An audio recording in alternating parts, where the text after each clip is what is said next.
Hello friends, welcome to the third video for processor architecture on the subject interrupt programming of PIC18. In this particular video, we are going to see how to do the interrupt programming.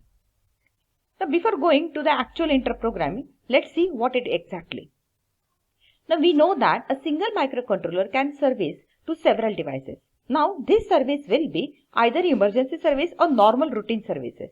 In case of PIC18, there are two methods by which a device receives a service from the microcontroller. Those two services are either in the form of an interrupt or either in the form of a polling.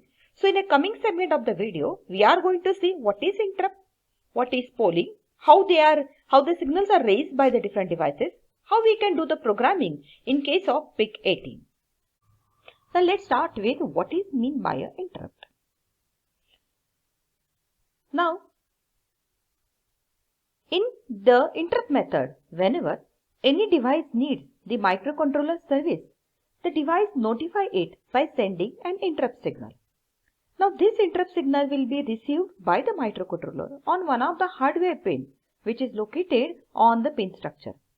Now upon receiving an interrupt signal, the microcontroller stops whatever it is doing and gives service to the device.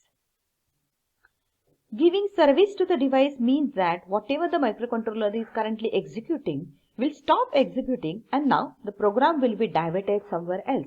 And the program which is associated with that particular interrupt is called as the interrupt service routine. It is also called as the interrupt handler. So that is how the microcontroller is going to handle the interrupt. Now let's talk about the next, that is what called as the polling. In the polling, microcontroller continuously monitor the status of a given device. Now when the status condition is met, it performs the service. Now after that, it moves on monitoring the next device until each one is given the service. So although polling can monitor the status of several devices and service each of them as a certain condition are met, it is not an efficient use of the microcontroller. So in the coming segment of the video, we are going to see the difference between the interrupt and the polling. We are going to see the difference in terms of the advantage of using the interrupt. So the advantage of the interrupt is that the microcontroller can service many devices, obviously not all the device at a time, because at a time microcontroller can only execute the one program, that is what called as the interrupt handler or the ISR, interrupt service routine. That's why at a time the microcontroller can give a service to only one device. Now each device can get attention of a microcontroller based on the priority which is assigned to it. So we can definitely assign a priority to the device.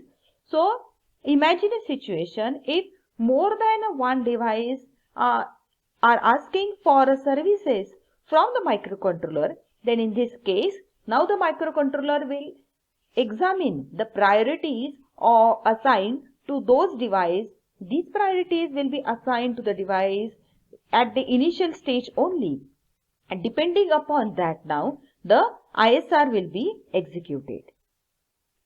Now in interrupt method, the microcontroller can also ignore a device request for the service. That's why the microcontroller interrupt can be categorized as the maskable interrupt as well as the non-maskable interrupt. Now in the polling method, we cannot assign the priority because it checks on the device in a round routine fashion. So there is nothing what called as the priority, whereas there is nothing what called as masking the interrupt in case of the polling also. This is also not possible with the polling also.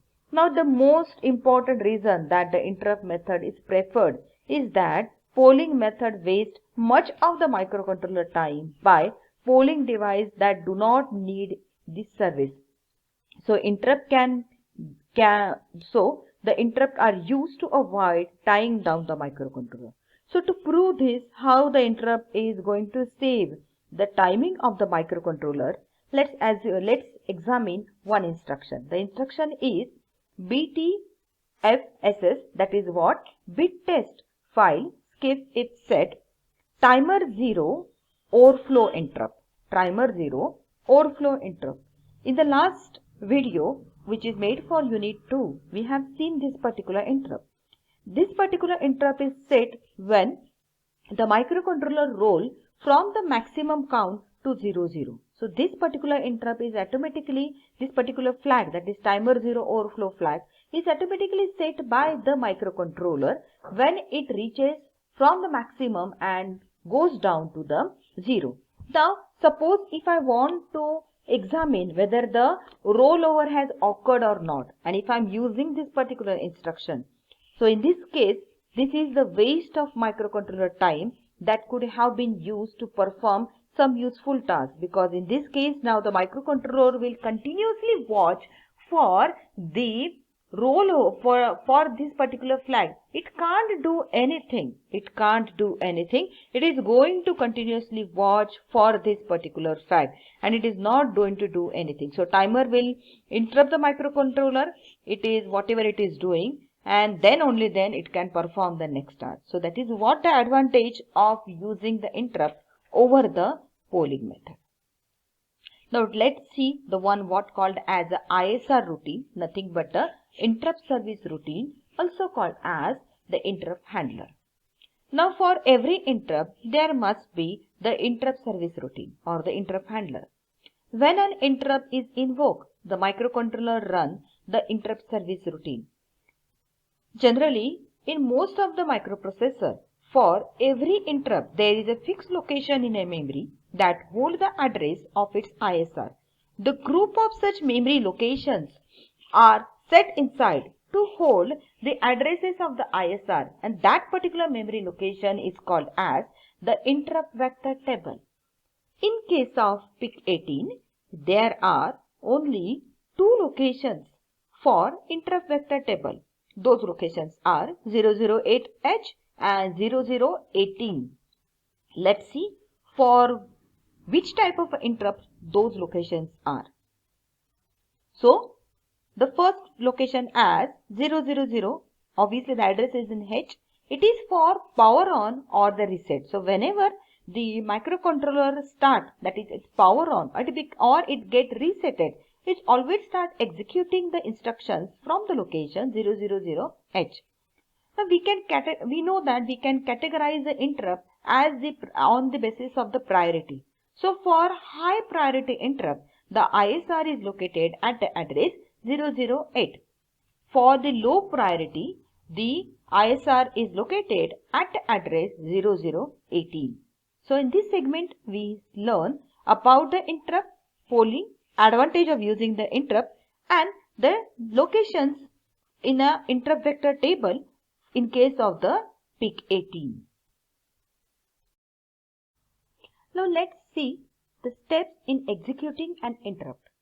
Now upon activation of an interrupt, suppose a microcontroller receives any kind of a interrupt service, then the microcontroller goes through the following steps. The first step as it finishes the instruction it is executing and saves the address of the next instruction on the stack. Obviously, the address of the current instruction is not we will get it from the program counter. So whatever the content of the current program counter will be saved on the stack. Now it jumps to the fixed location in a memory called the interrupt vector table. Now the interrupt vector table directs the microcontroller to the address of the interrupt service routine. Then the microcontroller gets the address of the ISR from the interrupt vector table and it jumps to it. Remember that we know that for each different kind of the interrupt, we have the different address of the ISR. So depending upon that, that particular address will be now placed in a program counter. And that's how now the microcontroller will start executing from that particular address. So it will start executing the interrupt service subroutine until it reaches to the last instruction of that subroutine. In case of the ISR, always the last instruction will be RETFIE. RETFIE stands for return from the interrupt exit. Now, upon executing this particular instruction, which is a return from the interrupt exit, the microcontroller returns to the place where it was interrupted. Now, first it gets the program counter address from the stack by popping the top byte of the stack into the PC, because we know that how the stack works, and then it start execute from that address where it has left executing the current program, and that's how it gives the service to the interrupt. It gives the service to the interrupt. Now, after learning this one, now let's go to the next one, that is what are the different sources of the interrupt in case of PIC18. So in case of PIC18, there are many sources of interrupt depending on which peripheral is incorporated to the chip or that we are using with the chip. But the most widely used sources of the interrupt in PIC18 are, the first one as there is an interrupt set aside for each type of a timer, like timer 0, timer 1, timer 2 and so on. Then the next one as the 3 interrupts are set aside for external hardware interrupt. The pin numbers are pin RB0, pin RB1, RB2, which are nothing but the port B0 to 2 pins are for external hardware interrupt, also called as the INT0 to INT2.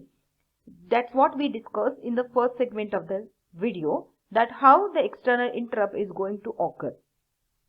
The third one as the serial communication you start has 2 interrupts, one for receiving and another for transmit.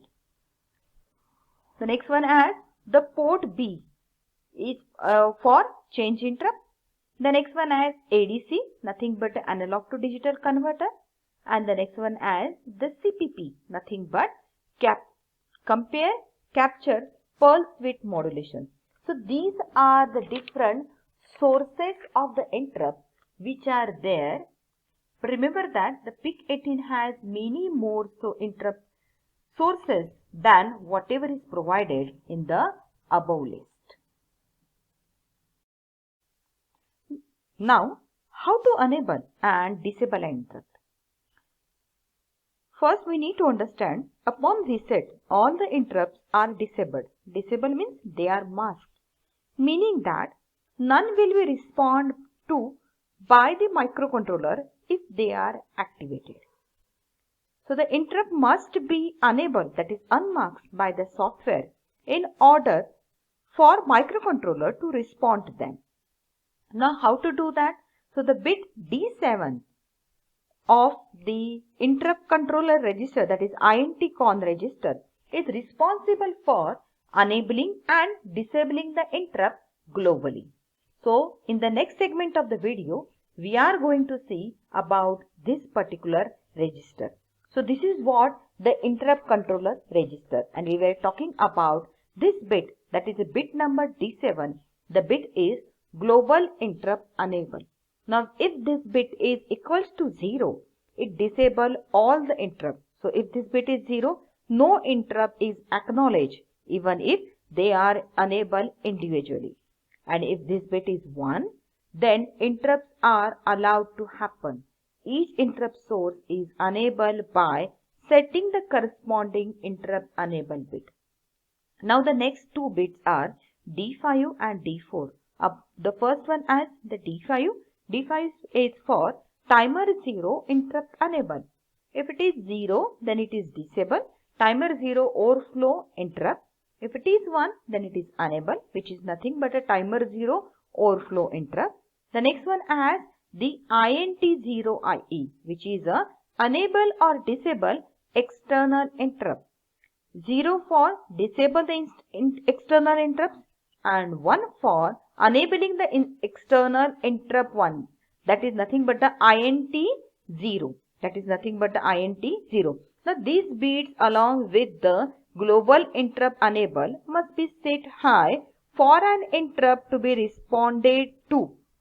Now upon activation of the interrupt, the GIA bit, that is a global interrupt enable bit, is cleared by the PIC18 itself to make sure another interrupt cannot interrupt the microcontroller while it is servicing the current one. So imagine that a particular interrupt has occurred and now the microcontroller has put the current address on the stack and it has started executing the instruction from the ISR routine. Now once the moment it gets jumped to the moment it acknowledge any interrupt, it is going to make the GIE bit as to be disabled, so that now none of the another interrupt is going to occur when I am executing any kind of the ISR routine.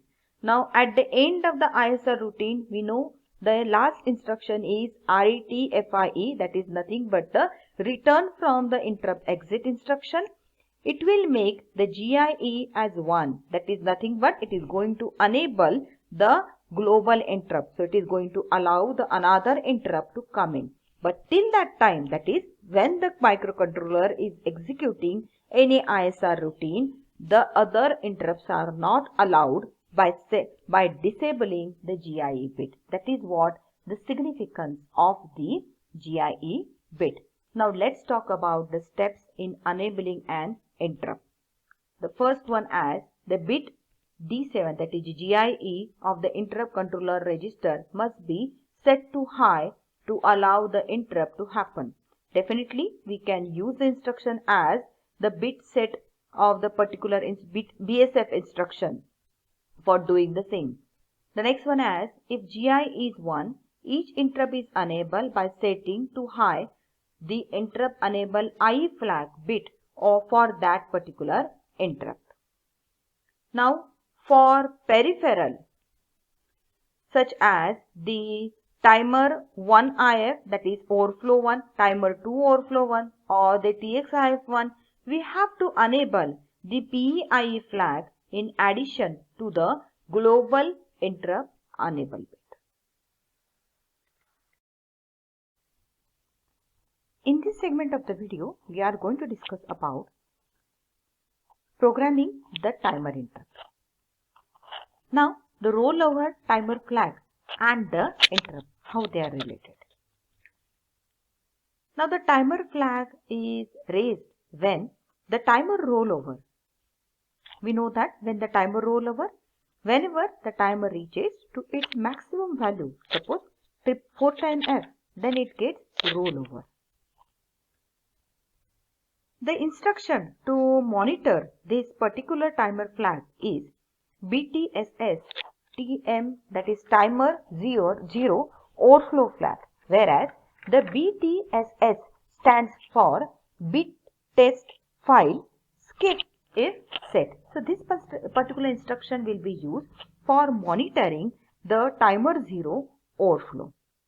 Now we have to wait until that particular overflow flag is raised. Now the problem with this method is that the microcontroller is tied down waiting for the particular overflow flag and it cannot do anything.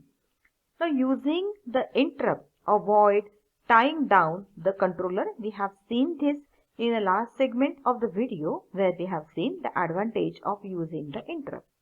Now if the timer interrupt in the interrupt register is enabled, the timer overflow flag is raised. Whenever the timer roll over, the microcontroller jumps to the IVT table, that is nothing but the interrupt vector table, to service the ISR. Now in this way, the microcontroller can do other things until it is notified that the timer has rollover.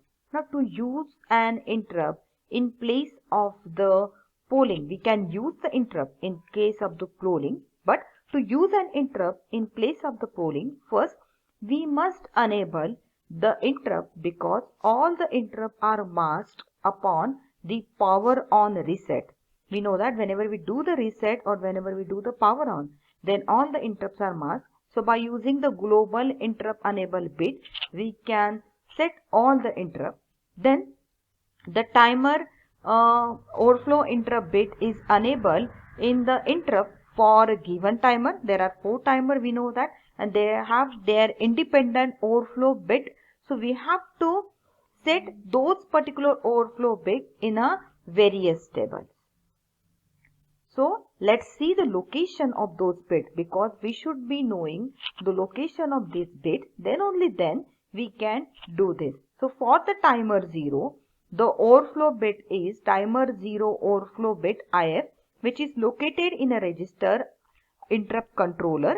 This is what the bit which is used for enabling the particular timer overflow, that is timer 0 enable bit, which is located in again the interrupt controller register. But if I look to the timer 1, then for that timer 1, this particular bit is located in a peripheral interrupt flag register, that is PIRR1. Again, the enable bit is located in a peripheral interrupt enable register.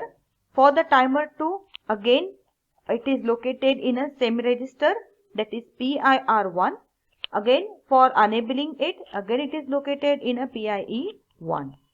For the timer 3, it is located in a peripheral interrupt flag register 3, whereas its enable bit is located in a peripheral interrupt enable bit. So we should be knowing these particular locations, then only then, along with the GIE, that is global interrupt enable register, which is present in your interrupt controller register, we can set this particular bit also to enable the particular timer. Now this is what the interrupt controller register with the timer 0 interrupt enable as well as the timer interrupt flag 1. We have already discussed about the GIE bit, that is a global interrupt bit. So this particular bit is set, if it should be set if I want to enable the interrupt, and these are the necessary two related to the timer 0. This is what the role of the timer interrupt enable flag. You can see its location which is there. Finally the GIE bit, and that's how it is going to enable the vector location 008H. So 008H is the address which is assigned for high priority interrupt. We have seen this in an interrupt vector table of the PIC18. Now let's talk about one program.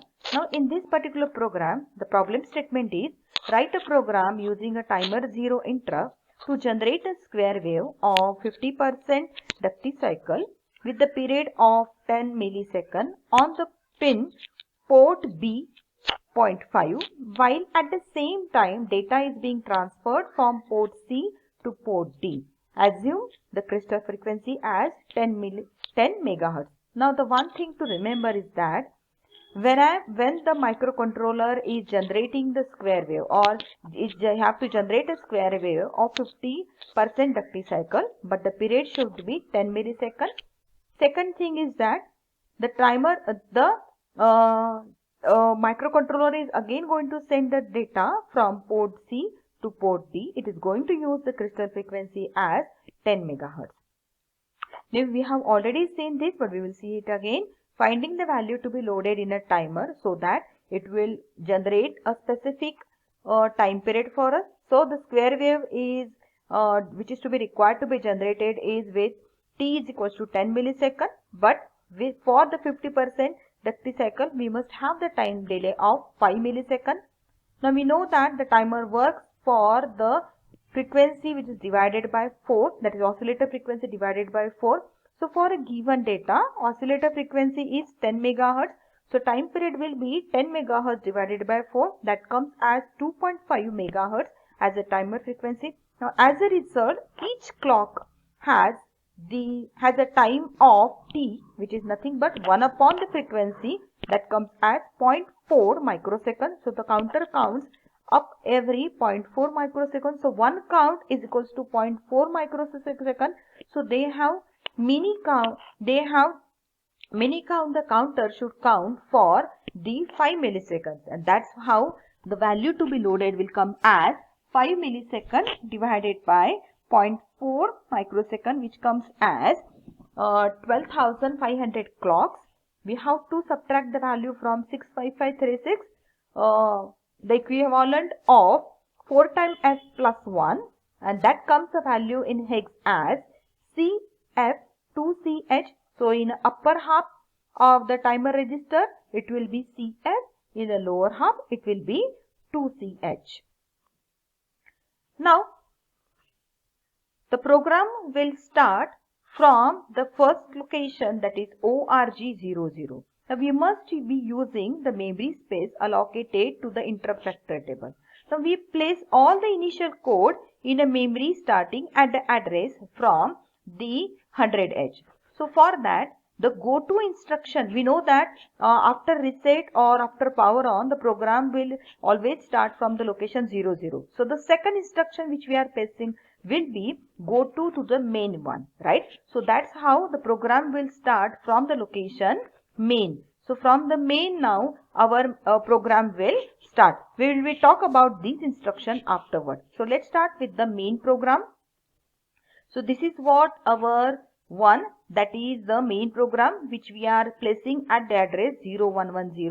The first instruction as the BCF TRISB, nothing but we are making the port B fifth terminal as a output terminal. Then we are making the port T D as a output, because in a statement it is given that we have to transfer the data from port C to port D. So port D is to be programmed as the output one. Then the next one is we are setting the port C as the input. So from port D it will be output, and from port C it will come in a input one. After that, now the next as we are programming the timer in as a timer 0 as a 16-bit, no prescaler and with the internal clock. So the value comes as 0 cross 48. 0 cross stands for this particular value is in a hex. Now this value will be loaded in a working register. From the working register I am transferring it to the timer register, that is a T0 control register. Then now after doing this, now I have to load the timer with the value which we have just calculated. So these four instructions are doing the same.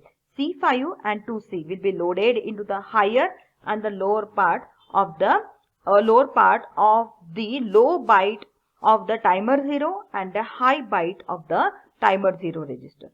Now it's a time to clear the timer interrupt flag. So this is done by the instruction BCF interrupt controller register. In the interrupt controller registers, I want to clear the timer overflow flag. Now I want to start the timer, so it will be start using the timer 0 on register, which is in the timer 0 control register. Now I am enabling the timer 0 interrupt flag. Now after enabling the timer 0 interrupt flag, you can see that I am transferring the data from port C to port D. I am not waiting for the overflow flag to occur. Instead of that, now I am doing my work. Which is my work? Which is assigned to me. Transferring the data from port C to port D. So this will be continued. This is the branch instruction, which is the unconditional branch instruction, and this will continue. This will continue. Now imagine that when it is transferring the data, at that moment now the rollover has occurred. That means the interrupt has occurred. The moment the interrupt has occurred, now it will go to this address. So now it will continue, it will say that whether the interrupt has occurred, and if the interrupt has occurred, now it will call the ISR routine. So this is what our ISR routine. In this ISR routine, it is placed at the address 200H. I am loading the value, the initial value again to the timer. Again I am toggling the port B, and again I am clearing the timer interrupt flag which had just occurred, and this is the last instruction of the ISR1. So because of this is the last instruction of the ISR1, it will again return and it will come here where it is transferring the data from port C transferring the data from port C to port D. So the work will be continued. It will again wait for the interrupt to occur. So that is how we can do the interrupt programming in case of the PIC18. Thank you for watching.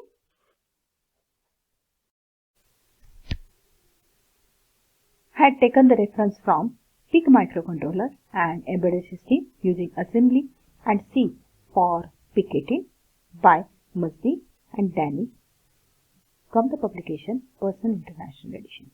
Thank you for watching the video.